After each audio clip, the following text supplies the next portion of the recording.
Well, I was born and raised in Houston. I'm from Imo State, and I would say, Linda, I mean, they look at me as a facilitator in networking, being an advocate for the community in the diaspora, in addition to, I don't know, trying to make things happen. Okay, so just basically what you do, so more like an organizer? Yes. That would be the right word to use. Yes. So you're doing great stuff with Who Diaspora. So naturally the question would be, how did you get there? Good question. I would say it started around 2011 when I actually decided to come home on my own. I went back to the East, to really get to know where I was from. And at that time, I think I was more mesmerized by the youth and how everyone, including me, should partake in the contribution of pushing the country forward, as far as even just development and even the physical structures that should be on ground. And sometimes that it takes more than what we always say, a village. And I do think the diaspora is in a special place where it can lend some of those talents that have been acquired, especially those who have been able to lead the country, gain a couple of skills, enhance what they probably still learned here, and, take care of home, basically. Yeah. So a little back and forth. So you said you came back to Nigeria on your own in 2011. Yes, as an adult. I came for the first time in 2011, sometime around October, I remember. And I went straight to Owerri. And the people who were hosting me wanted to give me the full, experience. So I landed in Lagos and we drove from Lagos to Owerri. Of course, I don't do that anymore, but I appreciate it though, because I was able to understand, the good things and the bad things. Like I'm still today trying to understand all the checkpoints, but Well, security. Yes. That's yes. really well have that. So, where exactly are you from in Owerri? Ihite, Obama. Oh, Ihite. Obama.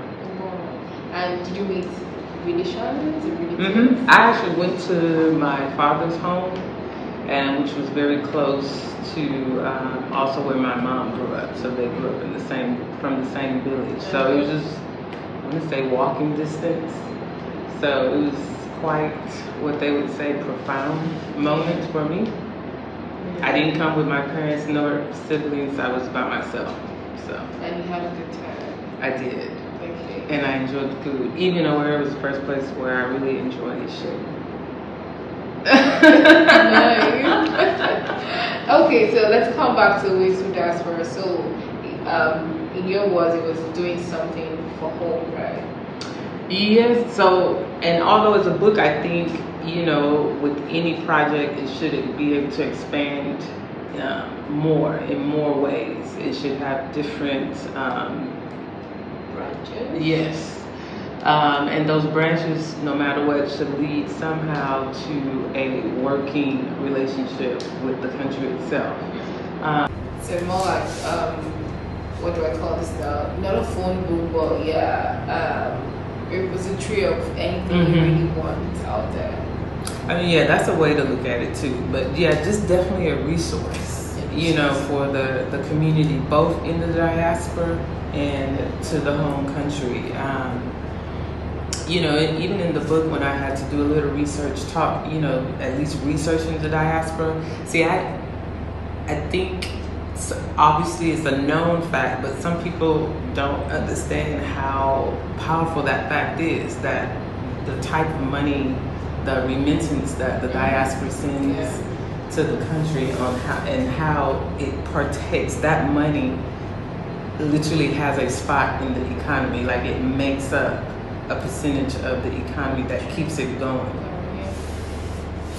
To me, that's very important. And it just, I feel like as we continue to move forward, there's a way that just that channel alone should now really turn into something very formal and organized, an organized effort. Let's put it that way. Because now, I mean, obviously everyone sends to their friends, family, but those friends and family, either they're using it to start businesses or they're using it to go to the market, keep food on the table. It's still pouring into the economy. True, very true. So for the Who Diaspora, how many editions do you have so far? 2. Okay, so can you just walk us through what both editions look like? The first edition was conceived during COVID. The work really began early 2020, and the approach with it, with everyone being having to now be home, it made it easier where I had to now email, do Zoom calls, things like that. But yeah, the first edition was definitely conceived during the COVID. And what it did, I think it allowed me to understand the project and how this thing can work, mainly because when people, like now we're opening back up, although it's a bit more difficult, but now I feel like, the foundation of how it can work is, let's just say it's just getting a little bit stronger. At that time, it was very difficult to pull in my healthcare section, but working with one of the large associations in the U.S., AMPA, I don't know if you're aware of it, AMPA, Association of Nigerian Physicians in the Americas. Their incoming president for 2022, she actually was really a force to help diversify that section. So one thing I will say is not done alone. It's already done through a network that either I know the person or I don't. And I'm gonna say this book the first edition was built on, let's just say half and half. The second edition is no longer built on half and half. It's getting more to people who I don't know, but they more so see the vision versus, oh, let's just support Linda, right? Yeah, just to take it back a little, so the idea of Who Diaspora was written when you came to Nigeria in 2011, is that correct? No, well, I think it was just over time, from 2011 coming here to trying to figure out, like, what can I do on my own, all the way maybe to 2016 when we did Africa Eye Exchange, still trying to think of creating those networks and how to immerse myself on the continent. 2011 it was quite difficult because, you're trying to actually work with the government, right? And I feel like with any country or continent, that's a good way to enter as far as building some type of relationship where, okay, you want to create some type of conference or initiative. You want their backing. Even if it's in the US, you want their backing. So I think at that time it became quite difficult where I had to work in other areas, which became Africa Exchange for the women's, and then focused in an area that would be more friendlier towards me, and still kind of push the concept. And then I know, once even going through that hurdle and still watching the dynamics of how our communities interact in the diaspora, I think it was a number of things. One, contributing to the movement of changing the narrative. There's a stigma on Nigerians in the diaspora, especially when it comes to court cases or fraud or scams. Like it also hurts in the diaspora the same way it hurts here, because here I think the scam is, a prince or something that you're getting an email from, right? But in the US is actually, what they would call white collar crime. Healthcare, fraud. So one, changing the narrative. Two, trying to connect this network indirectly, right? But three, trying to also push in the initiative to connect with the country on how we can utilize the diaspora, which I think, well, I know that Nigeria is on their way with that. That's why we have, what's it called, NICOM? Yes. Diaspora Commission. Yeah. So definitely even working very closely with that agency. Okay. Yeah. Which would be a good start. I agree. So before we move away from Who Diaspora, talk about remittances. Yes. From diaspora and how much it contributes to our economy. And I guess that's a known fact. And so just take it away a little and ask your thoughts about the diaspora voting. You've been following that conversation. Say that, the diaspora and voting. Oh, we were talking about that last night. Even the person who was giving the comment was saying, he said, the diaspora doesn't do what they should. They should have really rallied behind that bill to push it. And immediately when he said it, I just said, how do you see that being done? Like, how can we do that? And of course he gave me suggestions, but I mean, it just made me, it was a takeaway for me to understand that what the diaspora should do versus what they're currently doing, because you have different segments of the diaspora who still thinks negatively about the country in the most worst way, but then you do have those who feel that they can contribute, but I don't think they know how.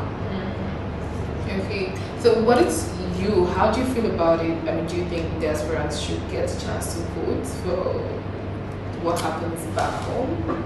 Or do you think they should just mind their businesses wherever they are? I'm probably 50-50 on it. Only because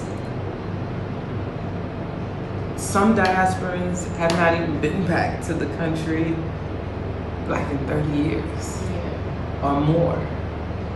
Some of them, even those who may not have hit 30 years, they probably still don't even frequent the country enough to vote on policies of what impacts people on ground.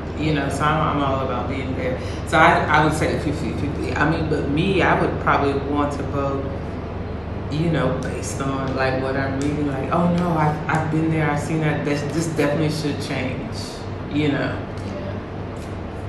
That's a tough one. And then the thing is, another thing is, would it be fair? Like,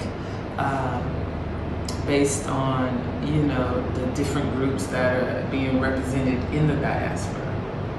Like, would it be fair? Like, when I say groups, like even the segmented type groups, like, would it be fair, if they're able to vote? And on ground, it's a different comparison in numbers. Well, that's another question. Yeah. But then there's the argument that, we contribute a lot to the economy as for remittances. Well, so they're just talking money, because, they look at the common saying is money is power. So that's like, it's almost like saying in the U.S., I pay my taxes. Yeah. I should have a say so. So you don't think the remittances is enough reason for them to get a say in what happens? No, because like I said, because that's not done in an organized, formal effort. That is money being sent because it's like doing a wire transfer to help your friend's family. Yeah. And the numbers are just building, adding up.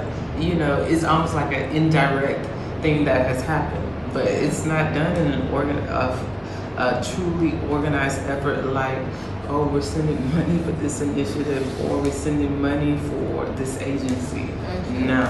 Yeah, I get it. Okay, so let's talk about the work you do with the authorities in Houston. Okay. The trade stuff you do. Can you tell us about that? A little bit about it.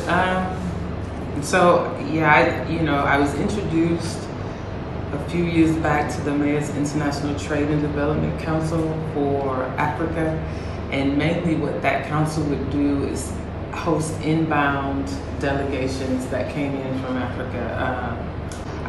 For me, I think it's really opened my eyes to international relations. It's actually helped me to become an entrepreneur for myself. With at this time currently, I play that role with a soya refinery project that's going to be based in Angola, but dialoguing the conversations between the governments is currently what I'm doing, just even for that project. So, but I enjoy it. I mean, particularly on the soya refinery project, I like that one. I like those projects that are also trying to contribute to not only the economic development, but really pour into the local content. So that project, has, what I want to say, it's set up to really empower the local community there, versus the government. And it's a very special situation where the government actually won't profit by cash with that project. The profits that technically the Angola government will profit, the refinery will build a healthcare hub, a tech innovation center. I believe there's a third one. I think it's something dealing with entrepreneurs or small businesses, helping to provide them that early training, simple Microsoft Excel sheets, basic training to help boost their businesses. But these major hubs are going to be built and developed by the refinery, which takes the place of giving the cash. Yes. That's what makes that project special. Yeah. So being a woman. And we're in Women's Month. So being a woman doing all of these things, I would imagine there are serious hurdles. Serious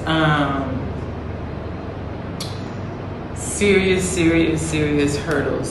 One thing I'll say that, to me, with all the rules and accommodations, that stigma will always be in the room.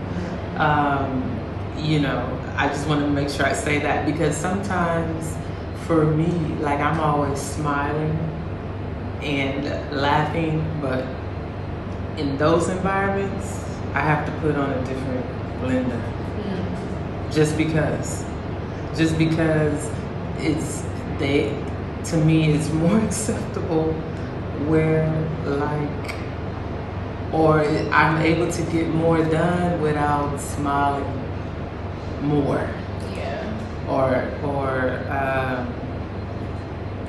I don't know how to say it, but for me, yes, it's always been a hurdle. From the moment even I landed in Nigeria, it was very, like, crystal clear and visible that this was going to be a tough road for me. All the way down to even 2019, I came to Nigeria on behalf of a client, went into an NNPC meeting, and still the same thing. They thought I was there to be the secretary and record minutes. And that trip for me was a rude awakening for me, because I remember going to my hotel room, ordering fries, literally almost in tears, You were binge eating. Yes. So like even now, especially oil and gas too. So, as women, we try to enter some of these rooms to be at the table. One, as an African woman, but then two, going into an industry that has always been dominated by men is also quite tough. And currently with the soil refinery project, I will say I'm in a position where I'm being more empowered, and that my talents are being seen. Like, oh no, Linda can do this, So it's definitely a big turnaround, but no matter what, there's still some rooms when I go in, that is still the perception, and it's quite tough, even with the trade, as well. Just going into a networking event, and you're probably, you're accompanying two other men, more than likely. It's always been the case for me, being perceived as the PA. That's something. So it's tough. It's rough out there. So that's what made me to lose the smile. It's reality. Don't get me wrong. I'll light up a little bit, but for me, if someone was to ask me, well, what do you do? I reduce the smile just a little bit. I mean, from what you said, it's the same thing being a woman in Nigeria and a woman in Houston or around the world trying to get into business, and especially tables where it's dominated a man's world, man's thing. But then I see that you are just in line with this year's theme for the International Women's Month, and they breaking the bias, and you're like kicking asses out of that. So is there like an experience? I see you mentioned the NNPC one. Is there an experience you won't ever forget? I mean, trying to get on a table and you're perceived as something lesser than what you are. I'm trying to. So many. That one really stuck out because the NNPC really stuck out because I was actually flown from Houston, to join that meeting, and that's how I was perceived, and I felt it, like literally felt it going into the room. Feeling sad, immersing in my own depression. Other room, I still experienced it, but not to that level. Over the years, always.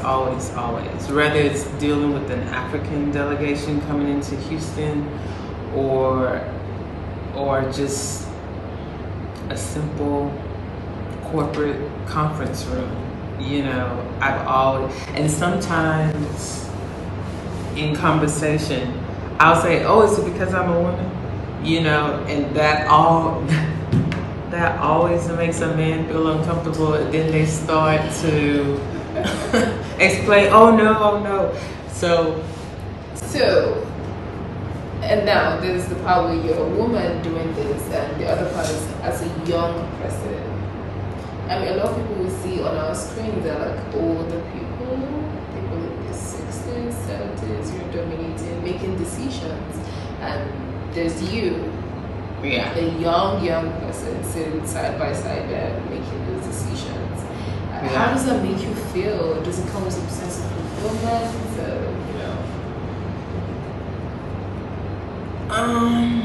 That's a good. I'm really trying to get to how I feel, because one thing about me personally, there's not too much that I allow to get to my head. So, but I will say over the years, I think I have garnered some of the respect from our seasoned executives and our elders in the community. I have to say that, especially, in Houston. I'll say I do get at least a sense of, like, oh, okay, so they finally welcomed me into the club. but I don't allow it to get to my head. I don't think so, because I don't know, I always still feel like, oh, I still have a lot to do. There's still more work on the table, you know? Yeah. So run us through the process of, you know, being a part of this book or getting featured in Who Diaspora. The goal is for, over time, for people to just go straight to the website and submit their profile. But that first edition definitely was built on pretty much research, paying attention to, and I'm talking about different industries, who was putting the Nigerian out there and the culture. And so someone can be nominated by an individual, and that nomination could either come through a direct email, or again, there's a form that someone can fill on the website, or like I said, someone can just easily submit, and then again, on my part, research. See, young women like you in Nigeria, I think Nigeria is filled with a lot of dreams that may never come alive, or may. That's a sad part. It gives hope, saying that there's someone like me, or someone who I could be like, or become like, someone I could look up to, who's doing this, and they don't have two heads, so that means I could if I try. So now this is to women and young people, because obviously you're a young person, and even in the times where we are now, it's elections period, and there's a whole everything shifts. You get it? So what would you say to young women aspiring to do great stuff, young people, male, female? What would be your word to them? And of course, we might want to say your lived experiences are different, because you never lived in Nigeria, and they're here. Say something. Well, I try to follow a lot of what's coming out of Nigeria, the women, young women. For me, I would want them, if they have a dream, obviously you want to go after it. And if you feel it deep inside of you, no matter what, that feeling is never going to go away. Even if you try to do what people have told you is the norm, I would still tell that young girl to go after it. It's not about the capability, but the drive that women have to carry out certain things. I just think there's no comparison to it. I look at women like the WTO. Yes, Ngasi. And she, she had a whole president going up against her, right? Yeah. You had Trump going up against her, trying to pull her down, but she stayed literally with grace. And I think too, that's also important, watching her just go through that process with grace. To me, that's the best that women, shine the most. Being able to obtain what you think is your trophy with grace. Thank you very much, Linda. But before we go, can we talk a little about your family background, your siblings? Okay. Share what growing up was like for you. So it's interesting that I'm glad you asked that question, because when people ask me how did we grow up in Houston, I say we grew up in a Nigerian home, because growing up as a child in Houston, when we were, you're at that age, you're pronouncing the words the way your parents are telling you. So at that time, you would see a slight accent, especially elementary, middle school. And going that time period, like Africa now is trending. It's cool to be Nigerian, it's cool to be African, it's cool to listen to Afrobeats. But during that time growing up, it wasn't. Even just going into school with the accent, you know, we were called names. African Beauty Scratcher, you name it. We were just called those names. That's what it was growing up. So I say I grew up in a Nigerian home, only ate pounded yam, jollof rice, rice and stew. My mom didn't make those American dishes that we would see at at school or our friends' homes if we were allowed to visit them. But one thing I appreciate my dad because he kept the culture as well. You know, so even at that age, all the local groups that they would join, that's how I even learned, you know, dancing and things like that. It's so funny because in the house, my mom would call me Linda, my dad would call me Adama. So that, like I said, he kept the culture in the home.